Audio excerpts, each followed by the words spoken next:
Hello friends, today we solve another problem of array that is equilibrium point. So सबसे पहले हम question पढ़ते हैं। क्वेश्चन में given an array of non negative numbers, यानी हमें एक एरे दिया है जो नॉन नेगेटिव इंटीजर्स को क्या कर रखा है, कंटेन कर रखा है। फिर उसके बाद the task is to find the first equilibrium point in an array. The equilibrium point in an array is an index such that the sum of all element before the index is same as the sum of element after it।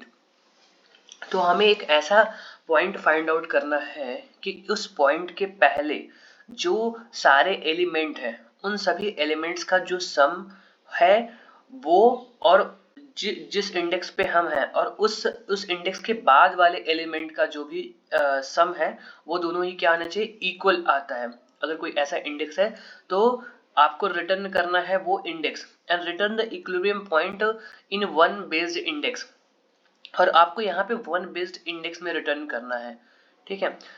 और अगर ऐसा point नहीं मिलता है उस case में आपको -1 return करना है।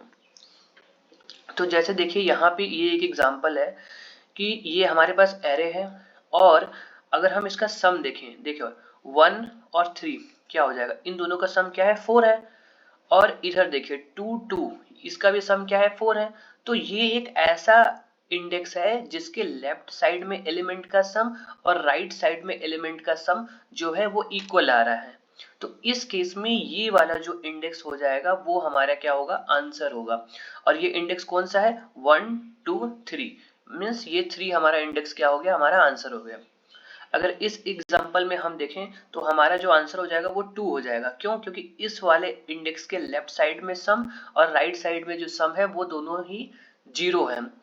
सो यहाँ पे हमारा जो इंडेक्स हो जाएगा 1 2, ये हो जाएगा 2, हमारा आंसर हो जाएगा।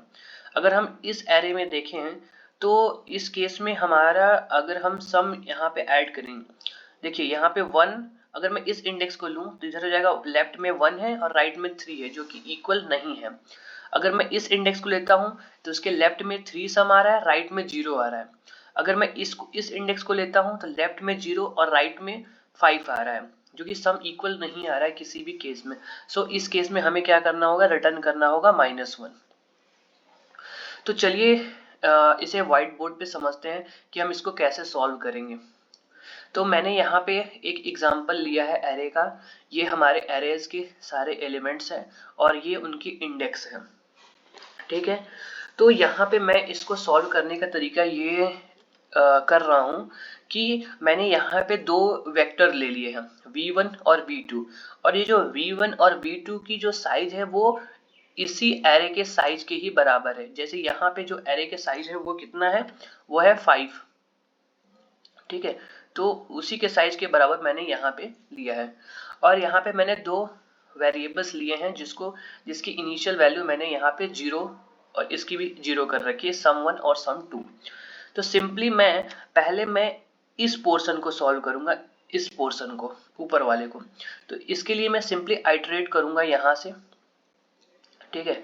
यहाँ से इस एरे को आइटरेट करूंगा और जो भी सम है, सारे एलिमेंट का जो भी सम है वो मैं क्या करूंगा, स्टोर करूंगा इसके अंदर v1। अब वो मैं कैसे करता हूँ देखिए। अब देखिए जैसे मैंने सबसे पहले इंडेक्स 0 पे आया, जब इंडेक्स 0 पे आया तो इंडेक्स 0 पे एलिमेंट क्या है, 1 है।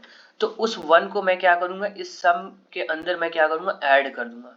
तो ये 1 आया। अब यही जो 1 है, अब मैं इसको यहाँ पे प्लेस करूंगा 1। फिर अब मैं नेक्स्ट एलिमेंट पे गया। अब नेक्स्ट एलिमेंट पे मेरा क्या आया, 3 आया। अब 3 को मैं क्या कर रहा हूँ, सम कर रहा हूँ इसके अंदर। तो अब एलिमेंट क्या हो गया, 4 हो गया, ठीक है। तो अब इस 4 को मैं क्या कर रहा हूँ, यहाँ पे प्लेस कर रहा हूँ। और फिर उसके बाद जो है नेक्स्ट एलिमेंट क्या है, 5 है। तो 5 और 4 कितना हो जाएगा, 9 हो जाएगा। तो उस अब 9 को मैं क्या कर रहा हूँ, यहाँ पे प्लेस कर रहा हूँ। फिर अब उसके बाद मैं नेक्स्ट एलिमेंट पे जा रहा हूँ। अब नेक्स्ट एलिमेंट 2 है, तो 9 और 2 कितना हो जाएगा, 11 हो जाएगा। अब मैं क्या कर रहा हूँ, इस 11 को यहाँ पे प्लेस कर रहा हूँ। फिर नेक्स्ट एलिमेंट मेरा क्या है, 2 है। अब 11 और 2 हो जाएंगे हमारे 13, और मैं इसमें 13 को प्लेस कर रहा हूँ, ठीक है। तो ये मेरा एक अभी काम हुआ। अब फिर दूसरा हमें क्या काम करना होगा, ये मेरा एरे V1 का काम हो गया, ठीक है। अब दूसरे केस में हम क्या करेंगे कि दूसरे एरे के लिए अब यहाँ पे फिर से हम एरे को ट्रेवर्स करेंगे, लेकिन अब इस बार हम पीछे से करेंगे, ठीक है।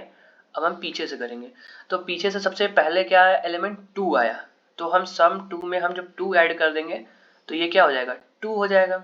अब ये जो भी 2 आया उसे आपको क्या करना है, प्लेस करना है यहाँ पे, ठीक है।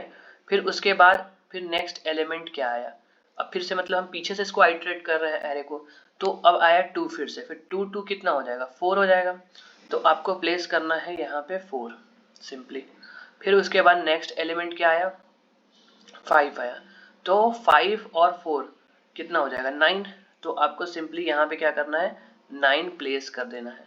फिर उसके बाद क्या आया, आपका एलिमेंट 3 आया, तो 9 और 3 हो जाएगा आपका 12, ठीक है। तो आपको यहाँ पे सिंपली क्या करना है, 12 प्लेस करना है।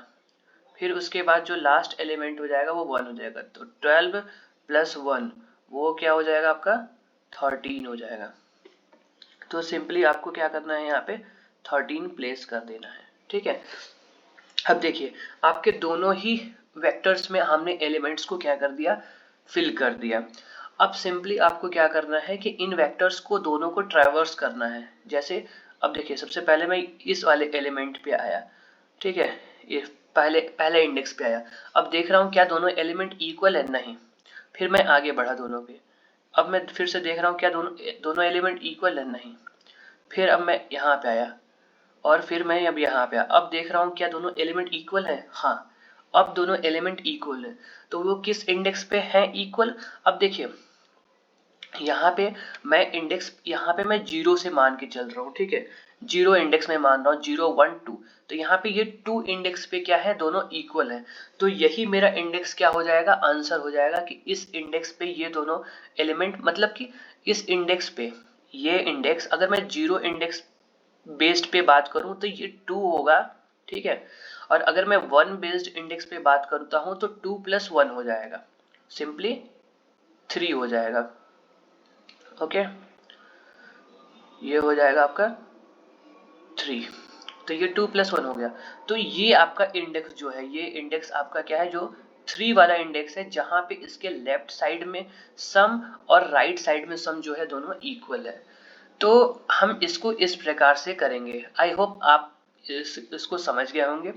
अगर इसकी मैं टाइम कॉम्प्लेक्सिटी बताऊं तो हम यहाँ पे एरे को ट्रैवर्स कर रहे हैं, सिर्फ 2 बार ट्रैवर्स कर रहे हैं और वो अलग अलग लूप बना के, तो यहाँ पे बिग O ऑफ n जो इसकी टाइम कॉम्प्लेक्सिटी हो जाएगी, और यहाँ पे हम 2 स्पेस यूज कर रहे हैं वेक्टर की, जो कि जिसकी साइज क्या है, n है, तो इसकी जो स्पेस कॉम्प्लेक्सिटी हो जाएगी वो बिग O ऑफ, अगर मैं बात करता हूँ सबसे पहले टाइम कॉम्प्लेक्सिटी की, तो टाइम कॉम्प्लेक्सिटी जो हो जाएगी आपकी, हम एरे को 2 बार ट्रैवर्स कर रहे हैं, तो यहाँ पे बिग O ऑफ n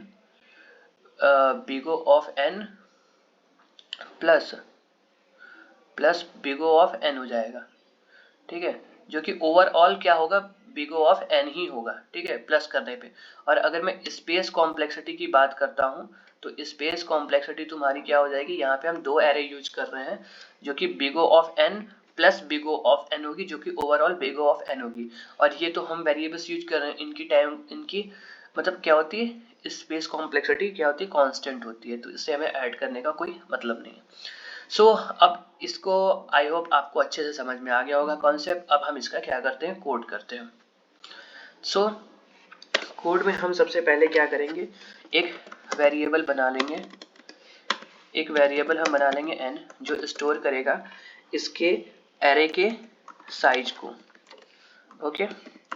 फिर उसके बाद हम क्या करेंगे, दोनों वेक्टर बना लेंगे, इंट v1, और इसकी भी साइज क्या होगी, सेम होगी, ठीक है। फिर उसके बाद वेक्टर इंट v2, साइज क्या होगी, n होगी, ओके।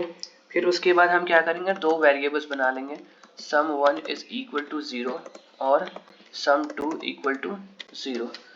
देखिए अभी तक हमने क्या क्या किया, ये वेक्टर बना लिया, ये वेक्टर बना लिया, और ये दोनों सम हमने बना लिया। फिर उसके बाद हम क्या करेंगे, कि एक फॉर लूप लगाएंगे i is equal to 0, i is less than n i plus plus, और सिंपली हम यहाँ पे क्या करेंगे, सम वन में हम क्या करेंगे, एरे ऑफ i को क्या करेंगे, ऐड कर देंगे। तो हम सिंपली हम क्या कर रहे हैं, एक फॉर लूप लगा रहे हैं जो इसको हम ट्रैवर्स कर रहे हैं, और सारे जो एलिमेंट्स हैं हम इसमें प्लस कर रहे हैं, और प्लस करने के बाद हम क्या करेंगे, v1 में उस प्लस को हम स्टोर कर देंगे, सम वन। ठीक है, इसमें हमने क्या कर दिया, स्टोर कर दिया। हमने जो भी प्लस किया, यहाँ पे जो भी प्लस किया उसको हम क्या कर रहे हैं, इस v1 में स्टोर करते जा रहे हैं सम को। ठीक है, तो ये हम v1 की बात हो गई। अब हम एक और फॉर लूप लगाते हैं, i इज इक्वल टू यहाँ पे n-1 से। क्यों? क्योंकि हम यहाँ पे पीछे से कर रहे थे, इस वाले वेक्टर के लिए हम पीछे से सम कर रहे थे। So i is equal to n-1, i is greater than equal to 0, i minus minus. ठीक है, फिर यहाँ पे हम सम 2 प्लस इक्वल टू क्या करेंगे, एरे ऑफ i। ओके, और फिर यहाँ पे हम क्या कर देंगे, v2 of i is equal to sum 2। ठीक है, तो यहाँ पे हमने क्या किया कि पीछे से सारे एलिमेंट्स लेके और उसको सम में सम करके फिर उसका जो भी सम है हम स्टोर करते जा रहे हैं v2 में। फिर उसके बाद हम क्या करेंगे कि अब एक और फॉर लूप लगाएंगे, i इज इक्वल टू 0 से लेके i less than n i plus plus. Okay, so इस केस में हम क्या करेंगे कि यहाँ पे हम सिंपली हम दोनों वेक्टर्स को ट्रेवर्स कर रहे हैं, v1 और v2 को दोनों को ट्रेवर्स कर रहे हैं, और अगर किसी पॉइंट पे ट्रेवर्स के दौरान अगर v1 of i equal to v2 of i अगर होता है, तो उस केस में हम रिटर्न क्या कर देंगे, उसका इंडेक्स i रिटर्न करेंगे। बट यहाँ पे जैसे i जो है यहाँ पे 0 बेस्ड इंडेक्स है, तो हमें 1 बेस्ड इंडेक्स बनाने के लिए हमें i प्लस 1 करना होगा। ठीक है, और अगर कोई भी एलिमेंट नहीं मिलता है तो उस केस में हम क्या करेंगे, -1 करेंगे। सो ये आपका कोड हो गया, इसको अब हम कंपाइल और रन करते हैं।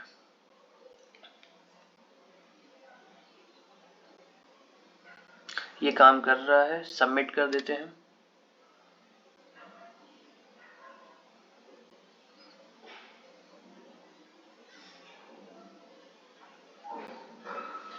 ये काम कर रहा है। ठीक है, तो आपको ये समझ में आ गया होगा, आपको कॉन्सेप्ट भी समझ में आ गया होगा और कोड भी। Okay, thank you very much.